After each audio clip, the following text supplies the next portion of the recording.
ये उस वक्त की बात है जब इब्लीस आसमानों में रहता था और वहां उसके पास बहुत बड़ा ओहदा था। Lucifer.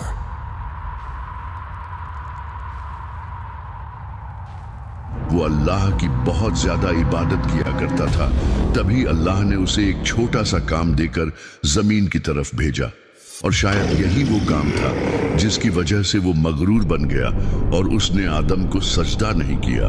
आखिर वो क्या काम था, मैं आगे चलकर आपको बताता हूँ। जब अल्लाह ने आदम अलैहिस्सलाम के जिस्म को बना लिया तो वो 40 साल तक उसी हालत में पड़े रहे। फरिश्ते जब पास से गुजरते तो इस जिस्म को देखकर डर जाते। वो सोचते कि पता नहीं अल्लाह कौन सी नई मखलूक बना रहा है, और इब्लीस सबसे ज्यादा डरा हुआ था। वो जब भी गुजरता इस जिस्म को ठोकर मारता और जिस्म से ऐसी आवाज आती जैसे किसी मिट्टी के बर्तन से कोई चीज टकराने की आवाज आती है। एक बार इब्लीस इस जिस्म में मुंह की तरफ से दाखिल हुआ और फिर बाहर निकल आया। तब उसे पता चल गया कि ये बहुत कमजोर मखलूक है। उसके बाद उसने फरिश्तों से कहा कि इससे मत डरो, ये तो अंदर से खोखला है। अगर मेरा इससे मुकाबला हुआ तो मैं इसे तबाह कर दूंगा। फिर अल्लाह ताला ने इस जिस्म में रूह डालने का इरादा किया। जब रूह दाखिल की गई तो सबसे पहले सर की तरफ आई, और उसी वक्त आदम अलैहिस्सलाम को छींक आई। फरिश्तों ने आदम से कहा कि अल्हम्दुलिल्लाह कहिए। जब रूह आंखों में दाखिल हुई तो आपको जन्नत के फल नजर आने लगे, और जब रूह पेट तक पहुंची तो उन्हें भूख महसूस हुई और वो जल्दी से जन्नत के फलों की तरफ दौड़े। हालांकि रूह अभी तक टांगों में नहीं पहुंची थी, इसीलिए अल्लाह ताला ने फरमाया है कि इंसान बहुत जल्दबाज है। उसके बाद अल्लाह ताला ने आदम अलैहिस्सलाम से कहा कि फरिश्तों को सलाम करो, और देखो वो क्या जवाब देते हैं। जब आदम अलैहिस्सलाम ने फरिश्तों को सलाम किया तो फरिश्तों ने सलाम का जवाब दिया, और अल्लाह ने कहा कि यही तुम्हारा और तुम्हारी औलाद का सलाम का तरीका होगा। अहादीस के मुताबिक नबी सल्लल्लाहु अलैहि वसल्लम ने फरमाया कि हजरत आदम अलैहिस्सलाम को जुम्मे के दिन पैदा किया गया। इसी दिन उन्हें जन्नत में दाखिल किया गया, और इसी दिन उन्हें जन्नत से निकाला गया, और इसी दिन कयामत भी कायम होगी। जब हजरत आदम अलैहिस्सलाम को पैदा किया गया तो उनका कद 60 हाथ था, और जो इंसान जन्नत में जाएंगे उनका भी कद उतना ही होगा। फिर आदम अलैहिस्सलाम को पैदा करने के बाद अल्लाह ने तमाम फरिश्तों को और इब्लीस को हुक्म दिया कि उसे सजदा करो। सब ने सजदा किया, लेकिन इब्लीस ने सजदा करने से इनकार कर दिया।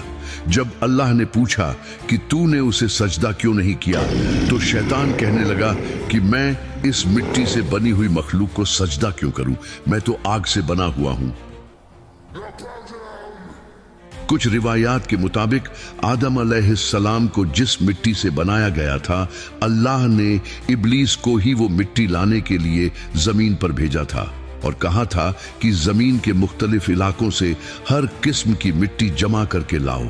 यही वो काम था जिसके बारे में वीडियो के शुरू में मैंने बताया है, और शायद ये भी एक वजह हो सकती है कि इब्लीस के अंदर हसद पैदा हुआ हो कि जिस मिट्टी को मैं अपने हाथों से उठाकर लाया हूं उसी को मुझसे सजदा करवाया जा रहा है। I will not bow, I will ascend. इब्लीस ने जब सजदे से इनकार किया तो अल्लाह ने कहा कि निकल जा यहां से, तू मरदूद है और तुझ पर हमेशा लानत रहेगी। इस पर शैतान ने कहा कि तूने इस कमजोर मखलूक को मुझसे ज्यादा इज्जत दी है।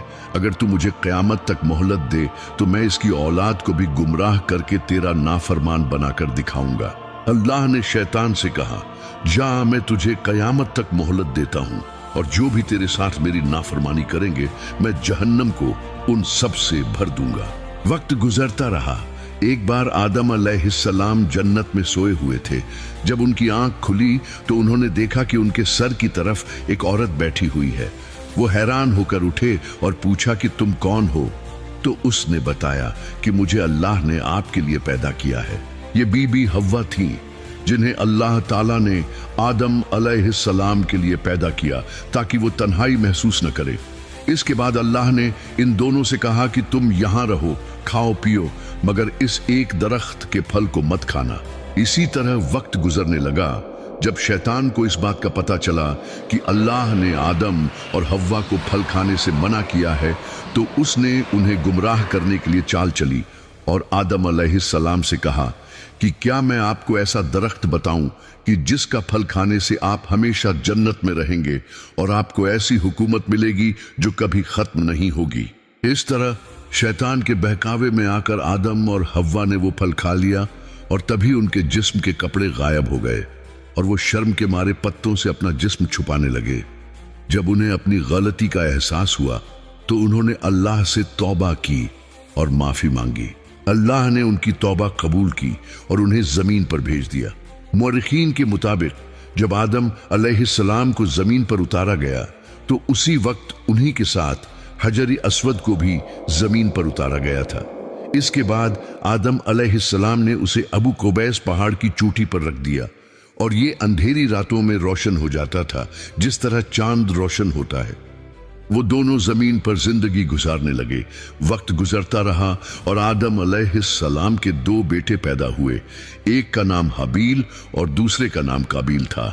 काबील खेती बाड़ी करता था और हाबील के पास जानवर थे जो वो चराता था। उस दौर में अल्लाह के लिए कुर्बानी की जाती थी और वो इस तरह की जाती थी कि कुर्बानी की चीज को रात के वक्त किसी ऊंची जगह पर रख दिया जाता था और आसमान से एक आग आती थी जो कुर्बानी की चीज को जला देती थी और इस तरह वो कुर्बानी कबूल हो जाती थी। इसी तरह एक बार कुर्बानी का वक्त आया और दोनों ने तैयारी की। हाबील ने अपने जानवरों में से एक खूबसूरत और बेहतरीन दुम्बा कुर्बानी के लिए चुना, जबकि काबील ने अपने गल्ले के सामान में से खराब किस्म की चीजें कुर्बानी के लिए निकाली। रात के वक्त दोनों ने अपनी अपनी कुर्बानी अल्लाह के लिए पेश की। आसमान से एक आग निकली जिसने हाबील की कुर्बानी को जला दिया और उसकी कुर्बानी कबूल हो गई, जबकि काबील की कुर्बानी कबूल न हुई, क्योंकि कुर्बानी का मकसद ही यही होता है कि अपनी अच्छी और खूबसूरत चीज अल्लाह की राह में पेश की जाए। और हाबील ने अपनी बेहतरीन चीज अल्लाह के लिए पेश की थी, इसीलिए उसकी कुर्बानी कबूल हो गई। जब काबील ने यह देखा तो वो अपनी तौहीन बर्दाश्त न कर सका और गुस्से में हाबील से बोला कि मैं तुझे कत्ल कर दूंगा।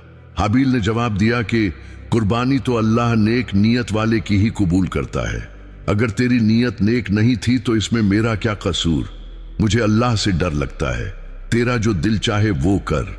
उसके बाद काबील ने हाबील को कत्ल कर दिया और यह दुनिया की तारीख का सबसे पहला इंसानी कत्ल था। उसके बाद वो बैठा सोच रहा था कि अपने भाई की लाश को कहां छुपाए। तभी अल्लाह ने एक कौवे को भेजा जो उसके सामने आकर जमीन कुरेदने लगा। जब काबील ने यह देखा तो उसने भी जमीन को खोदकर हाबील की लाश को दफन कर दिया। आपको यह वीडियो कैसी लगी कमेंट करके बताएं और अगर अच्छी लगी तो इस चैनल को सपोर्ट करें।